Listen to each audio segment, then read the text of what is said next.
Bonjour à tous, on est au salon Innovia, au stand petiteentreprise.net et je suis avec un entrepreneur, parmi d'autres entrepreneurs, mais un entrepreneur quand même exceptionnel, qui vient tout droit des États-Unis, de San Francisco, Silicon Valley, là où tout se fait, voilà, tout se lance. Oui. C'est Carlos Diaz. Carlos Diaz, bonjour. Alors je vais vous présenter vraiment très rapidement, puis après vous pourrez vous présenter plus largement. Vous êtes Chief Executive Officer de Quarter, vous avez monté plusieurs startups et vous êtes aussi, ce que les gens ne savent peut-être pas, mais l'initiateur du mouvement des pigeons l'année dernière, 2013-2014. Est-ce que vous pouvez vous présenter un petit peu plus et ce que c'est que Quarter également, rapidement? Ouais, moi j'aime bien me définir comme un serial entrepreneur. C'est une sorte de serial killer, mais simplement que on a cette frénésie qu'en fait, où on peut pas s'empêcher de créer. Non, mais moi j'ai jamais rien fait d'autre que de créer des boîtes, quoi, en fait. C'est-à-dire que j'ai jamais. En fait, à la base, j'étais même un prof dans l'éducation nationale au départ. Donc j'étais pas du tout prédestiné à créer des... Oui, mais il y a aussi des profs dans l'éducation nationale qui sont aussi des serial killers. Moi, j'ai été un serial entrepreneur. Non, mais voilà. Donc moi, j'ai commencé ma première entreprise, j'avais 23 ans avec mon frère quand on avait 18, à Limoges, en province, quoi. Et c'est une agence digitale qui aujourd'hui s'appelle Imakina et qui est la première agence digitale européenne. Full Six vient de se revendre à Havas, donc on a été la deuxième, donc on devient la première. Et puis après, j'ai créé un éditeur de logiciels en SaaS qui s'est appelé Blue Kiwi Software, qui a été le premier éditeur de logiciels en SaaS en France, qu'on a revendu à Atos. Et aujourd'hui, je suis aux États-Unis et j'avais développé le business de Blue Kiwi aux États-Unis à partir de 2010.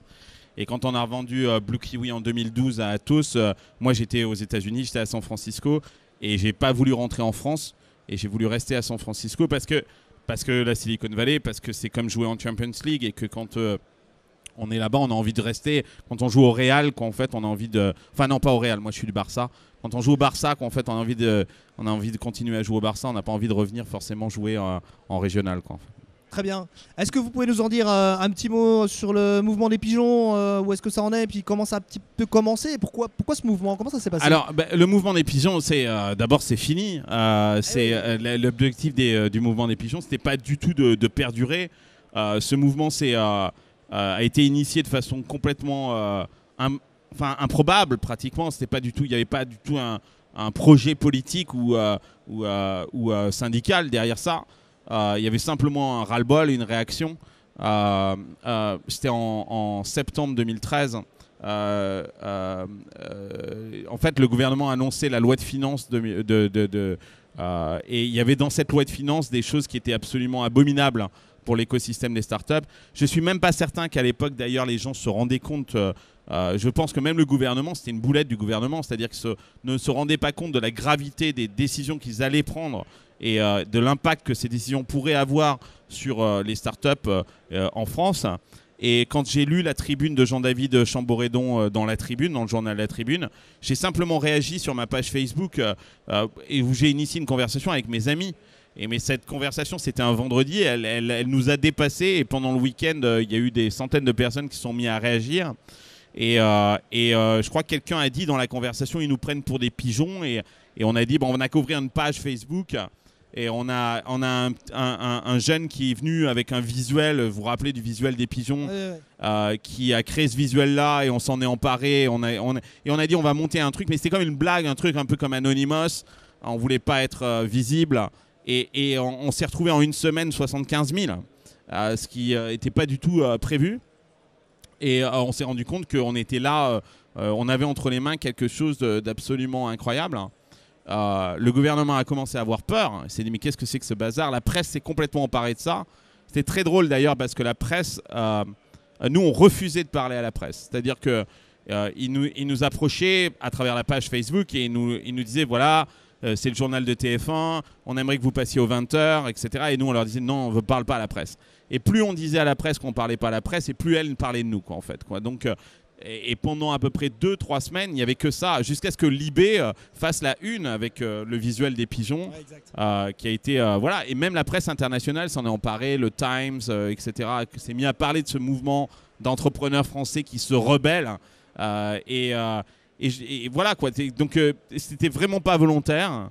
Mais je pense que ça a été salutaire et ça fait énormément de bien. Et c'est pour ça peut-être que ça a aussi bien marché, c'est que voilà, c'était vraiment sincère. Oui, parce qu'au départ, c'est drôle parce que moi, bon, bien évidemment, on dialoguait avec le gouvernement. Je crois qu'au début, le gouvernement, à l'époque, c'était Fleur Pellerin qui est aujourd'hui ministre de la Culture, mais qui était ministre du Digital à l'époque. Et les premières conversations que j'avais avec Fleur Pellerin ou Arnaud Montebourg, qui était là à l'époque aussi, et Cahuzac qui me faisait la leçon en disant que j'étais quelqu'un de néfaste pour la France. Je ne sais pas de qui, de moi ou de Cahuzac était le plus néfaste rétrospectivement. Mais je crois qu'au départ, ils ont cru que c'était un mouvement libéral piloté par l'UMP. Pas du tout, quoi. En fait, c'était juste un mouvement spontané. Ouais. Et là, ils se sont rendus compte après que non, c'était juste quelque chose de réel qui venait de la société. Et là, on a pu se mettre à travailler ensemble. Et on a travaillé, il y a eu les assises de l'entrepreneuriat qui se sont déroulées, etc. Il y a eu beaucoup de choses depuis ce mouvement-là pour améliorer la vie des startups qui se sont créées. Je pense que la French Tech découle aussi de tout ça, de cette prise de conscience qu'il y avait quelque chose d'intéressant dans la tech pour la France à exploiter et arrêter de taper sur la tête des entrepreneurs comme si c'était des méchants capitalistes. Merci pour ce résumé. Mais ça fait de moi presque un personnage politique alors que moi je suis véritablement un entrepreneur. Ouais, c'est peut-être effectivement la belle politique justement comme au sens noble du terme parce que là je suis candidat à rien quoi, en fait, quoi. Vous êtes venu exprès sur Innovia à Strasbourg, vous avez fait je suis venu parce que petiteentreprise.net m'a aidé à venir petiteentreprise.net vous a invité. Et m'a invité, etc. Et je vous remercie pour ça.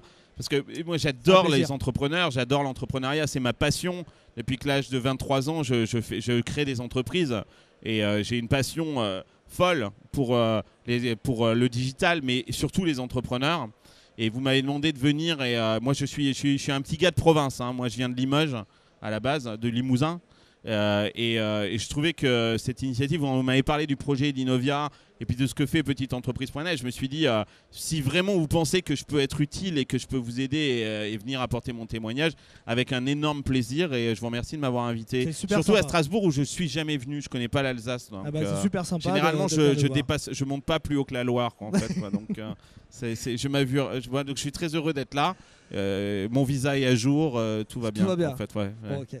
On va parler cet après-midi à 17h de votre conférence. Non, je voudrais parler effectivement de comment est-ce que les entrepreneurs aux États-Unis créent leur boîte, comment est-ce qu'ils envisagent leur boîte, comment est-ce qu'ils ambitionnent et pourquoi ils sont bons aussi, quoi, en fait. Et depuis 6 ans que je vis là-bas, j'ai pu comprendre un petit peu quelle était la différence de mentalité entre les entrepreneurs européens, pas d'ailleurs français, il faut arrêter de s'auto-flageller, c'est pas un problème français. Il y a simplement une différence, il n'y a pas un côté qui est bien, un côté qui est mal, mais il y a une différence. Et c'est intéressant de comprendre la différence et de voir qu'est-ce qu'eux font bien, qu'est-ce que nous on fait bien, et d'essayer de comprendre dans cette différence ce qu'il y a d'exploiter. C'est ce que je vais essayer d'expliquer ce soir à 17h. Comment est-ce que les entrepreneurs dans la Silicon Valley s'y prennent, comment est-ce qu'ils voient leur entreprise et pourquoi est-ce que nous, Français, si on veut faire la même chose, à quoi est-ce qu'il faut qu'on se prépare, à quoi est-ce qu'il faut qu'on s'adapte. Et il y a un changement culturel et une adaptation culturelle importante et c'est de ça dont on va essayer de parler. C'est passionnant. Enfin, j'espère. En tout cas, moi, ça me passionne. Ça va être passionnant. Rendez-vous à 17h tout à l'heure au Salon Innovia, Parc des Expositions de Strasbourg, Pavillon K. On vous attend très nombreux. Il y aura beaucoup d'entrepreneurs ici. On attend entre 5 et 6 000 personnes. Je pense qu'on va peut-être dépasser même sur le Salon Innovia sur les 2 jours. Voilà, écoutez, merci beaucoup encore Carlos d'être venu nous voir. Merci à vous et à tout à l'heure alors. Et à tout à l'heure, 17h, 17h. ici au Salon Innovia. Merci à tous. Salut.